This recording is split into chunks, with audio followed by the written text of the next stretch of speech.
Israel and Hamas begin a 4-day truce ahead of the expected release of hostages, but the IDF warns Palestinians in southern Gaza not to head north.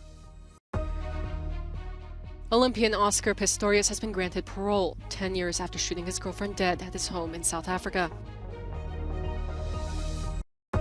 The European Environment Agency warns that pollution levels in Europe are still too high, despite improving air quality. Ireland's Taoiseach says Thursday night's riots in Dublin city centre brought shame on the country. Police are blaming far-right groups for the unrest. After weeks of fighting, the sound of birdsong from Israeli positions overlooking the ruins of northern Gaza, where Israel and Hamas militants have begun a 4-day truce. Trucks packed with essential supplies have also entered the besieged enclave at the Rafah border crossing. Israel says 4 fuel tankers have also arrived. The pause in fighting comes ahead of the scheduled release later today of some 50 Israeli hostages held by the militant group since the 7th of October. While there have been reports of gunfire inside the Gaza Strip, these displaced Palestinians say they are heading home. التهدئة احنا بننظر لها يعني كتنفس من ال 45 يوم او 48 يوم الضغط اللي مضوا علينا كمواطنين غزيين. انا مواطن من مدينة غزة ونازح على مدينة رفح هنا. كنت اتمنى ان تكون التهدئة تشمل كل قطاع غزة عشان اروح اشوف بيتي المهدوم واشوف ايش الاشياء المتبقية من. But Israel has warned Palestinians living in Khan Yunis and towns in southern Gaza not to head north. إلى سكان قطاع غزة، الحرب لم تنتهي. الهدنة الإنسانية مؤقتة. منطقة شمال قطاع غزة هي منطقة حرب خطيرة وممنوع التجول بها. Israel has also released footage of its army destroying tunnels under the Al-Shifa hospital. It says they are being used in Hamas-led operations. South African athlete Oscar Pistorius has been granted parole 10 years after shooting dead his girlfriend in their home in Pretoria. He will be released on January 5th. Pistorius was initially convicted for culpable homicide, but that verdict changed to murder after an appeal by prosecutors. The double amputee Olympian was given a 13-year jail term in 2017. He was at the height of his fame and admired around the world when he gunned down Riva Steenkamp in 2013 after an argument. The Steenkamp family did not oppose parole, but a spokesperson said they did not think he had been fully rehabilitated. While air quality in Europe is improving, pollution levels are still too high. That's the warning issued by the European Environment Agency in a report published Friday. It points out that all 27 EU member states are failing to meet their own standards, let alone those set by the World Health Organization, and that it's threatening the health of Europeans. There are, of course, many different air pollutants, but I picked the one that is most severe and most harmful, fine particles. And we have our latest estimations is that 253,000 deaths can be attributed to this pollutant. And these indeed could be prevented by right measures. The number of deaths linked to fine particles fell by 41% between 2005 and 2021. But the Environment Agency says member states must continue their efforts. Nitrogen dioxide pollution was responsible for 52,000 deaths, and short-term exposure to ozone gas is responsible for 22,000 deaths in the EU. In cities, transport is the main source of pollution. And in some regions, domestic heating using solid fuels like coal or wood also affects air quality. All of these cumulative phenomena can cause or exacerbate illness. In the most severe cases, it causes illnesses which lead quite quickly to death. Lung cancer, as an example. But it is also important to note, and our report is now first time looking more in detail into various diseases and what is the impact of air pollution to aggravate these diseases like asthma or chronic heart conditions. So it is the quality of life is in many ways is hampered by air pollution still today in Europe. The European Environment Agency also says that climate change, in particular the increase of temperatures in cities, threatens air quality and as a result the health of all Europeans.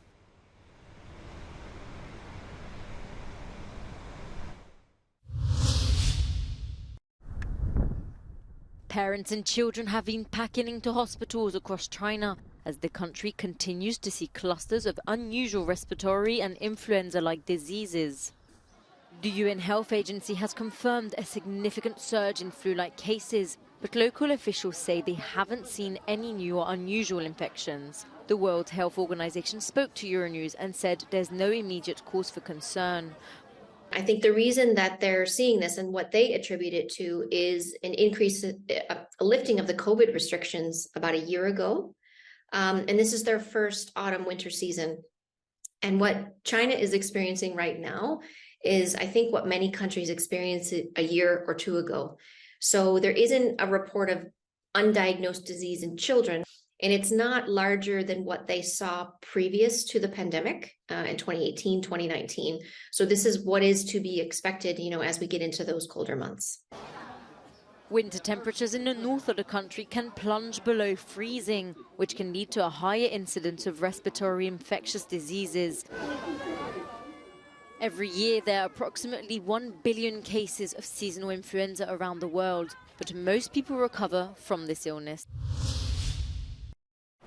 China has announced a relaxation of visa rules for 5 European states as well as Malaysia.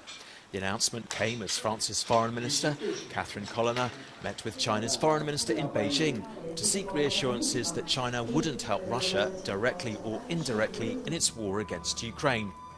Beijing announced that from December, citizens of France, Germany, Italy, the Netherlands and Spain will all be allowed to visit China for 15 days without a visa. The relaxation of the visa rules is expected to last a year. This is the war-ravaged village of Kornobayivka in Ukraine's Kherson region, where a Russian strike using cluster munitions killed 3 people and wounded 5 more on Thursday. Ukraine's Interior Minister Kimevko says more than 60 residential buildings were damaged in the daylight attack. According to reports circulating on social media, Russian troops intentionally targeted civilians. More than 1,000 kilometres away in Moscow, colleagues of a Russian war correspondent killed on Ukraine's front line lay flowers outside the headquarters of a state television network. The Russian Ministry of Defense says Boris Maksudov died from injuries sustained in a drone attack in the Zaporizhia region while he was working on a story about Ukrainian troops allegedly shelling civilians. The MOD also released this video of what it says are Russian soldiers firing a D-20 howitzer gun towards Kupiansk in the Kharkiv region. A disgrace to Ireland. That's how Taoiseach Leo Varadkar has described the unrest on the streets of Dublin Thursday night. The Gardaí Síochána, the Irish police force, have arrested 34 people after scores of rioters set fire to vehicles and looted shops. The authorities are blaming far-right groups. Those involved brought shame on Dublin, brought shame on Ireland, and brought shame on their families and themselves. These criminals did not do what they did because they love Ireland. They did not do what they did because they wanted to protect Irish people. They did not do it out of any sense of patriotism, however warped. They did so because they're filled with hate. They love violence, they love chaos, and they love causing pain to others. The violence erupted hours after a knife-wielding man attacked 4 people near a school in the capital. A 5-year-old girl is in critical condition. Rumours and anti-immigration rhetoric quickly spread on social media about the assailant's origins. The police have ruled out a terrorist motive. The holiday season has begun in Berlin, and this year the main zoo is celebrating by turning itself into a Christmas garden. Visitors can walk along a 2-kilometre route illuminated by festive lights and music. The centrepiece, an illuminated castle that's more than 400 years old. And this year the zoo is showcasing a jungle theme. But you can get more out of this than simply hot chocolate and sweets. Studies have shown a wide range of benefits for people connecting to the natural world. And one environmental psychologist says it's proven to make people happier. It helps you restore all the resources you need, like to process information, to make decisions, and positive effects on your mood. It makes you more calm and relaxing, in a joyful and positive mood. Research has shown that nature helps people with everything from creativity to productivity. One study found that people who spend time outdoors in the evening are more productive the next day. And it doesn't even have to be real nature. Depictions of nature have been found to help people as well.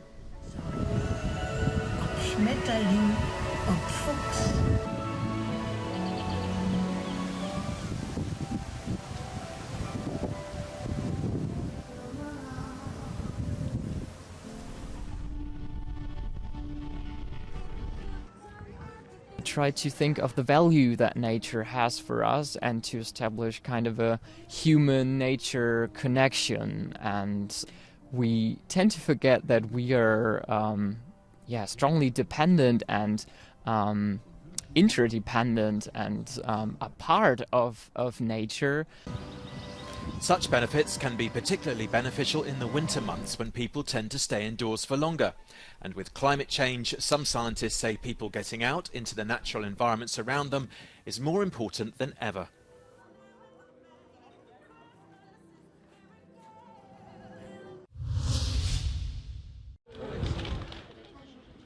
It's beginning to look a lot like Christmas in Strasbourg. Everywhere you go, there are traditional chalets as the city's Christmas market comes to town. It is Europe's largest Christmas market, with some 2.8 million visitors last year, and everyone is in the festive mood. City centre hotels are at 90% occupancy, and December is often the best month of the year for restaurants. Christmas revelers will be able to enjoy the market until December 24th, and its doors will be open from 11:30 a.m.